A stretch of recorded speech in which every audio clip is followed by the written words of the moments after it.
ఆ మోహనిద్ర నుండి జాగృతమై తనని తాను పరమాత్ముని అంశగా తెలుసుకోవడమే ఆత్మ యొక్క కర్తవ్యం, ఉద్దేశ్యం. అదే జీవన కార్యం. కాని మాధవ, ఒకవేళ ప్రతి ఆత్మ పరమాత్మ అంశ అయితే మరి ఉన్నతి అధోగతి స్వయంగా పరమాత్మే చేస్తున్నాడా? బురదలో పడిన రత్నం ఏ విధంగా ప్రకాశించదో అదే విధంగా ప్రకృతిలోని 24 పదార్థాల నుండి వేరైన ఆత్మ అది ఒక పరమాత్మ అంశే అనే సత్యాన్ని విస్మరిస్తుంది.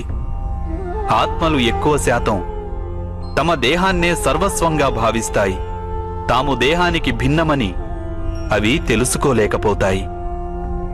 శరీరానికి కలిగే సుఖం, దుఃఖం, రుచి, వాసన ఇత్యాది అనుభవాలను అవి తమ అనుభవాలని భావిస్తుంటాయి.